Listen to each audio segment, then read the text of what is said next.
I'm Jane Hansen. This week in the arena, Albany considers a bill that supporters say would protect children, but that others charge would devastate the Catholic Church. It's been titled the Child Victims Act of New York, and it's modeled on a similar law that was passed in California. It lifted the statute of limitations on sexual abuse lawsuits. That ended up costing the Archdiocese of Los Angeles over $600 million in settlements and having a dramatic effect on virtually every parish and every parishioner. Here to talk about the New York bill and what it could mean for the Diocese of Brooklyn, Father Kieran Harrington, the Vicar of Communications and Director of Government Affairs and Public Policy for the Diocese. Stefanie Gutierrez, a reporter for the Brooklyn Tablet who has covered this story extensively, and from Commonweal magazine, Associate Editor Grant Gallicho. Thank you all for being here. Let us start with you, Stefanie. You've taken a look at this bill. It's called on the surface the Child Victims Act, that it really sounds in theory that it could be something very good for children who have been the victims of sexual abuse. But there is so much about this that is pushing hot buttons everywhere. What has your research shown you? What are the issues? Well, my research first showed me in the Archdiocese of Los Angeles, where the first kind of law like this was passed, and what it meant for the diocese. And when you really get into the nitty-gritty of the legal lingo, a lot of these lawyers are talking about the church as this big Enron, that we have just endless, bank accounts that can be able to fund these settlements. What a lot of people don't understand, and what has become such a hot issue, is that the church isn't a huge Enron. The church is made up of small entities, small families, small parishes. Some of them struggle, to pay their bills on a monthly basis. That some of them right now are fighting to keep their schools open, where not even a dime, could be spent to fund a settlement like this. In Los Angeles, it was a disaster. It was $660 million that they ended up paying, and statewide, the church paid $1 billion in settlements. One of the some of the information that I've read, it said that in the end, the poor end up paying. Absolutely, there have been a lot of people, not just Catholics, that have come out and said that the poor are going to pay for this. But the reality is that from what I understand, Grant, there's a grand jury investigation over the cardinal's behavior in Los Angeles. Yes, that's right. It's been written about in the LA Times and elsewhere. It's been leaked because, of course, the U.S. attorney isn't going to talk about an ongoing case. And it looks like they're investigating the cardinal for the way that certain priests were moved around. So we are getting back to this concern that has been ongoing in the whole sexual abuse issue, which is, how did the administrators of the church, the priests, the cardinals, the bishops who were aware of what was going on at times, how did they behave? Right. And I think the key thing is that, in fact, the notion that priests were transferred when it was known that they had been involved in malfeasance and abuse and involved in a crime is really, the incidence of that's really aberrational. That was not what was taking place. And I think that's been, if you take a look at the John Jay study, which has been studying this issue and been an in-depth study since 2001 studying this issue, it's really concluded that that's not what has taken place, that priests were not being moved around when there was knowledge of the fact that there was some criminal behavior.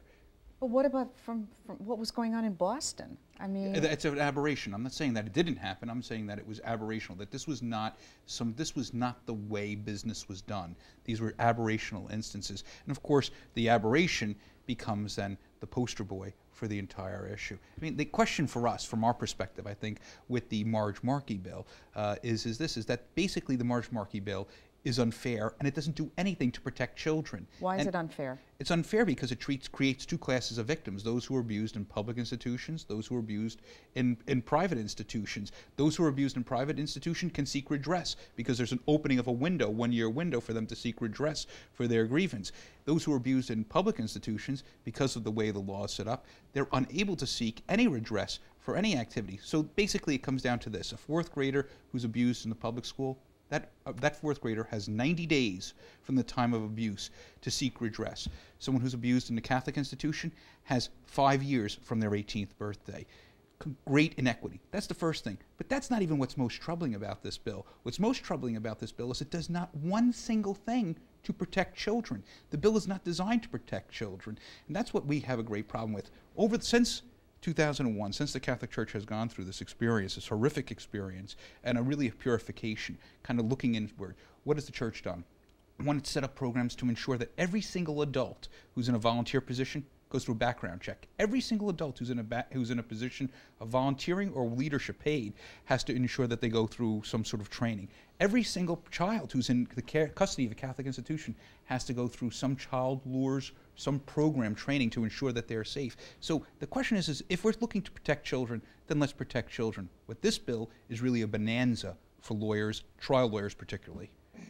But we're talking about situations where people who are now grown adults have had something that has affected them for their entire lives. This is the conflict of goods. I mean, you have a church that provides an enormous amount of social services, and you have a group of victims whose lives have been destroyed by the poor decisions of the people running these dioceses. And I don't know if our legal system can come to terms with that conflict. Because opening a window and allowing anyone to sue for abuse that could have taken place 60 years ago or more, while exempting the public schools from that, where abuse does take place from what data shows at a greater rate, a higher rate than what we know from the Catholic institutions, that's just not fair. Still, but what the church, I mean, the church needs to redress those crimes. Grant, there's no question. And what I would just take issue with, I mean, much of what you're saying I agree with, but there's no question that the church has to make redress. I mean, certainly someone is hurt by a priest, and there have been many people who've been hurt by priests, right? The church has to seek to make that person whole, recognizing that that's a very difficult process. So there's no question. I think as a church we have to do that. As Christians we have to do that. And we have to acknowledge the things that have gone wrong. I think that that's key. So we have to do that as an institution. The church spends $1 million a year in the Diocese of Brooklyn to just do that, just that. So I think that that's not a question here. What I take issue with is that you're saying that a person has been victimized by the institution. They've been victimized by a priest who has committed a crime. This bill does not seek to go after the bad actor who has committed the crime. What it seeks to do is hold the person, Mrs. McGillicuddy, who goes to St. A's to go to church every Sunday. It holds Mrs. McGillicuddy responsible. It holds the family that's that's sending their child to St. Barbara's school. It holds that child responsible. So the person who is being held responsible for the malfeasance is not the bad actor, the priest who has committed the crime. What it's holding responsible is other people who had nothing to do with it at all. But this may be a conflict that we can't resolve. And in such a case, how do you answer the victim's claim? I mean, it's not just a priest. In many cases, there was a bishop, and as recently, as 2005, we know of at least one bishop who was warned of a priest who went on, to admit to having abused several kids who were 10, 11 years old. I mean, that's very recent. In those cases, there's no question that a person that we should be held accountable for malfeasance. The question here is that you're looking back 80, 60, 70 years. And what's the reason why there is a statute of limitations? The reason why there's a statute of limitations is because people die, evidence gets lost, and memories fade. And there's all sorts of statistical evidence to say that very often accusers can be misidentified. If I could just interject that in the Archdiocese of Los Angeles, among the 900 or so cases that were brought against the Catholic Church, some dated back to 1929 when the priest, when witnesses were dead. There was no way to substantiate this claim. It was just, oh, you made a claim, okay. And I think in the Archdiocese of Los Angeles that most of the victims received $1.2 to $1.3 million. And that's not taking away from the fact that, yes, what these perpetrators did to these victims is awful, but these perpetrators are no longer around. And that's, Stefanie, you make the point that we would make here in New York is that in the last 50 years, 300 priests have been accused of sexual abuse in the state of New York. 300 priests in the last 50 years. In the last 5 years, according to the Associated... And this is an Associated Press report. According to the Associated Press, there have been 500 teachers. So if one is seeking to pass laws which are meant to promote good public policy, one would address the current issue, the current threat. And the current threat is not simply in private institutions. If we want to protect children, basically Laws must be fair. It can't create two classes of victims. One class that can seek redress, another class that has no opportunity to seek redress for the crimes that have been committed against them. Absolutely.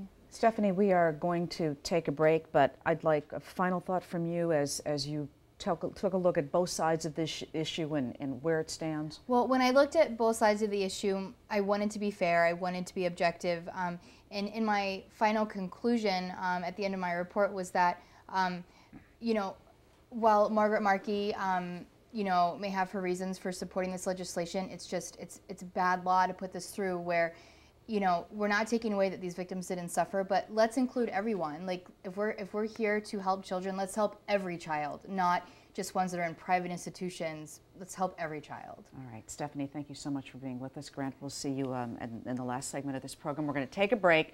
When we come back, we will hear from a law professor and get his take on all of this as we continue in the arena. Stay with us.